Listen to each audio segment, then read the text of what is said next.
Argentina പോലെ ഇത്രയും racism വെച്ച് പുലർത്തുന്ന ഒരു രാജ്യത്തെ സപ്പോർട്ട് ചെയ്യാൻ നിനക്ക് നാണില്ലേടൂ? അതുപോലത്തെ രാജ്യങ്ങളിൽ നിന്ന് നമ്മൾ ആസ് എൻ ഇന്ത്യൻ നമ്മൾ സപ്പോർട്ട് ചെയ്യരുത് എന്നൊക്കെ പറയുന്നവരുണ്ടല്ലോ, അവരാണ് ഈ വീഡിയോ കാണേണ്ടത് കേട്ടോ. എന്ന് വെച്ച് കഴിഞ്ഞാൽ ഇതൊക്കെ എന്ത് ലോജിക്കിൻ്റെ ബേസിലാണ് എന്ന് ചോദിച്ചു കഴിഞ്ഞ് കഴിഞ്ഞാൽ അതിലെനിക്ക് പറയാനായിട്ടുള്ളത്, ഗൈസ്, അത് പുതിയ ജേഴ്സി ആണെങ്കിലേ ഇവിടെ ഇത് കണ്ടോ, മൂന്നാമതൊരു സ്റ്റാർ വന്നത് കണ്ടോ? അതിൻ്റെ ഒരു പ്രശ്നമാണ്. എന്തായാലും കാര്യങ്ങൾ പറഞ്ഞുതരാം.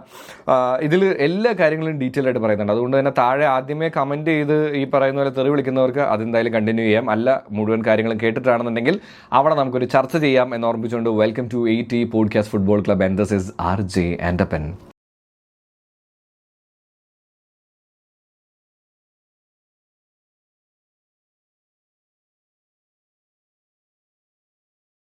Guys, thank you so much. ഒരുപാട് പേര് സബ്സ്ക്രൈബ് ചെയ്യുന്നുണ്ട്, കമൻറ്റ് ചെയ്യുന്നുണ്ട്, അതിലൊക്കെ ഒത്തിരി സന്തോഷം. അപ്പോൾ നിങ്ങൾക്ക് വീഡിയോ ഇഷ്ടപ്പെടുകയാണെന്നുണ്ടെങ്കിൽ സബ്സ്ക്രൈബ് ചെയ്യാൻ ഓർപ്പിച്ചുകൊണ്ട് വലിയ കഥകളടിക്കാതെ ഞാൻ കാര്യത്തിലേക്ക് കിടക്കുകയാണ്. ആദ്യം തന്നെ പറയേണ്ടത്, നമ്മളൊരു മലയാളി, നമ്മളൊരു ഇന്ത്യക്കാരൻ, നമ്മൾ എങ്ങനെയാണ് ഫുട്ബോളിനെ ഫോളോ ചെയ്യുന്നതെന്ന് വെച്ച് കഴിഞ്ഞാൽ കുറച്ചെങ്കിലും സത്യസന്ധമായിട്ട് പറയുന്നവർ പറയാൻ പോകുന്നൊരു കാര്യം എന്ന് പറയുന്നത്, സത്യസന്ധമായിട്ടുള്ളതല്ല, ഇതാണ് അതിൻ്റെ സത്യയുടെ എന്ന് വെച്ച് കഴിഞ്ഞാൽ, നമ്മളാരും ഈ പറയുന്ന പോലെ ഒരു രാജ്യത്തെ നമ്മളിപ്പോൾ ഫോർ എക്സാമ്പിൾ അർജൻറ്റീന എന്ന് പറയുന്ന രാജ്യത്തെ നമ്മൾ കാണുന്നു, അല്ലെങ്കിൽ നമ്മൾ ഇങ്ങനൊരു രാജ്യമുണ്ട് അല്ലേ. അപ്പോൾ ഈ രാജ്യത്തിൻ്റെ ആ രാജ്യമുണ്ടായ സമയം മുതലുള്ള എല്ലാ ആക്ടിവിറ്റീസും എങ്ങനെയാണ്? അവർ ഭയങ്കര റേസിസ്റ്റാണ് കേട്ടോ. അവർ കളർ ബേസിലുള്ള റേസിസം ആയിക്കോട്ടെ, ഈ പറയുന്ന പോലെ തന്നെ ഈക്വാലിറ്റിയുടെ കാര്യങ്ങൾ, ഇവരിലെല്ലാത്തിലും ഭയങ്കര പ്രശ്നങ്ങൾ ഉണ്ടാക്കിയിട്ടുള്ള ഒരു രാജ്യമാണ്. അതുകൊണ്ട് തന്നെ നമുക്ക് ആ ബേസിൽ അവരെ എന്ത് ചെയ്യാം, ഫോളോ ചെയ്യാം. ഫുട്ബോൾ ഒരു 10% ഇരുന്നോട്ടെ, ബാക്കിയെല്ലാം ഇതാണ് അതിൻ്റെ കാരണം. ബേസ് കോർ കാരണം എന്ന് പറയുന്നത് അവർ റേസിസം ഫോളോ ചെയ്യുന്ന രാജ്യമാണ്. ഇനി ജർമ്മനി, പണ്ട് നമുക്ക് ഈ പറയുന്ന പോലെ വലിയ കൊലകളൊക്കെ നടത്തിയിട്ടുള്ള രാജ്യമല്ലേ. അപ്പോൾ പിന്നെ നമുക്ക് എന്തായാലും അങ്ങനെ എടുക്കാം. ഇനിയിപ്പോൾ ഇന്ത്യയിൽ, ഞാൻ രാജ്യങ്ങളുടെ പേര് പറയുന്നില്ല, പക്ഷെ എന്നാലും നമ്മുടെ ഇവിടെ വന്ന് നമ്മളെ ചൂഷണം ചെയ്ത് പോയിട്ടുള്ള രാജ്യങ്ങളുണ്ട്. അപ്പോൾ ഇന്ത്യയെ ചൂഷണം ചെയ്ത രാജ്യമാണ്. അപ്പോൾ അങ്ങനെ നമുക്ക് അവരെ ഫോളോ ചെയ്യാം. ഇങ്ങനെയാണോ നിങ്ങൾ ഫോളോ ചെയ്യാറ്? അങ്ങനെയാണെങ്കിൽ എനിക്കതിനകത്തൊന്നും പറയാനില്ല.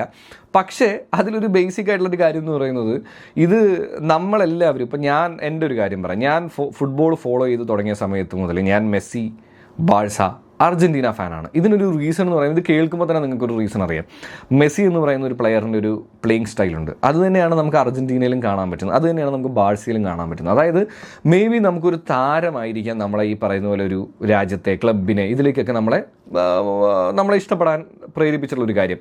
ഇനി അത് കഴിഞ്ഞ് കഴിഞ്ഞാൽ ചില ടീമുകളുടെ പ്ലേയിങ് ശൈലി, ഒരു സ്റ്റൈല്, ആ കാര്യങ്ങളെല്ലാം നമ്മളെ ഇഷ്ടപ്പെടുത്തിയിട്ടുണ്ടാവാം. ഇപ്പോൾ എനിക്ക് നെതർലൻഡ്സിൻ്റെ, അതുപോലെ തന്നെ ബ്രസീലിൻ്റെ ഒരു പ്ലേയിങ് സ്റ്റൈല് ഭയങ്കര ഇഷ്ടമാണ്.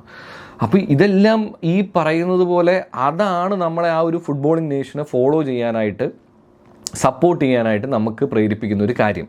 ഇതല്ലാതെ ആ രാജ്യത്തിൻ്റെ ചരിത്രങ്ങൾ നോക്കുകയാണെന്നുണ്ടെങ്കിൽ ഇതിൽ മറ്റേതെങ്കിലും രാജ്യം ഒരു ഇന്ത്യക്കാരൻ എന്ന രീതിയിൽ നിങ്ങൾക്ക് സപ്പോർട്ട് ചെയ്യാൻ പറ്റൂ?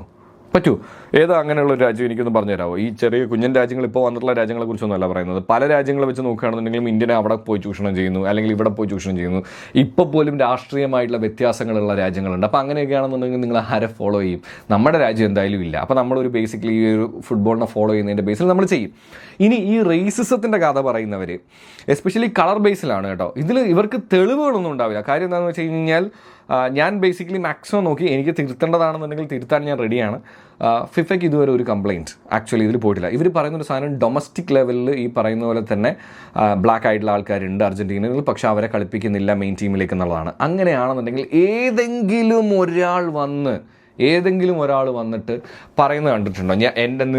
എൻ്റെ നിറം ഇതായതുകൊണ്ട് മാത്രമാണ് അർജൻറ്റീനയിൽ എന്നെ കളിപ്പിക്കാത്തത്, അല്ലെങ്കിൽ ഞാൻ അർജൻറ്റീനയ്ക്ക് വേണ്ടി കളിക്കാത്തതിൻ്റെ ഒരേ ഒരു കാരണം ഈ പറയുന്നത് പോലെ തന്നെ ഞാൻ ഇന്ന കളർ ആയതുകൊണ്ടാണെന്ന് പറയുന്നത് ഏതെങ്കിലും ഒരു യൂട്യൂബ് വീഡിയോ, ഒരു ഇൻ്റർവ്യൂ, എന്തെങ്കിലും ഒരു ബൈറ്റോ അതിനെക്കുറിച്ചുള്ള എന്തെങ്കിലും ഒരു ആർട്ടിക്കിളോ നിങ്ങൾക്ക് കാണാൻ പറ്റുമോ?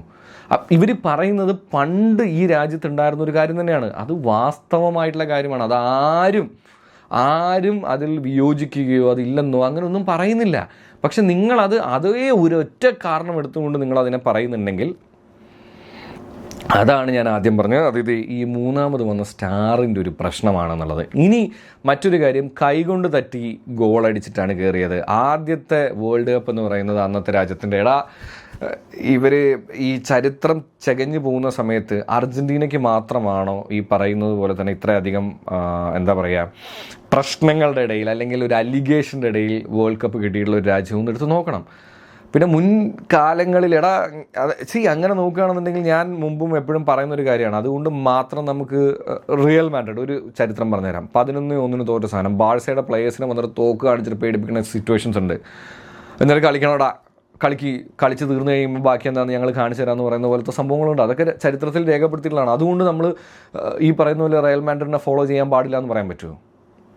നമ്മൾ എന്തുകൊണ്ടാണ് റയലിനെ ഫോളോ ചെയ്യുന്നത്, അല്ലെങ്കിൽ നമുക്ക് ചിലപ്പോൾ ഞാൻ എന്തുകൊണ്ടായിരിക്കും ബാഴ്സയെ ഫോളോ ചെയ്യുന്നത്, അതൊക്കെ അതിന് വേറെ കാരണങ്ങളാണ്. ഈ ആവശ്യമില്ലാത്ത രണ്ട് സാധനങ്ങളെ ചേർത്ത് വെച്ച് അർജൻറ്റീന എന്ന് പറയുന്ന ഒരു രാജ്യം മോശമാണ് എന്നൊക്കെ പറയുന്നുണ്ടെങ്കിൽ എനിക്കതിനോട് വലിയ യോജിപ്പൊന്നുമില്ല. പിന്നെ നിങ്ങളുടെ ഇഷ്ടമാണ്, നിങ്ങൾക്ക് ഇഷ്ടമുള്ളതുപോലെയൊക്കെ പറയാം. പക്ഷെ അത് അർജൻറ്റീനയുടെ നെഞ്ചത്തോട് കയറി തീർക്കണ്ട എന്നുള്ളത് മാത്രമേ എനിക്ക് അതിനകത്തൊരു അഭിപ്രായമായിട്ട് പറയാനായിട്ടുള്ളൂ. പിന്നെ എനിവേസ് എന്താണ് നിങ്ങൾക്ക് ഈ ഒരു വിഷയത്തിൽ തോന്നിയെന്നുള്ളത് താഴെ കമൻറ്റ് കറൂ.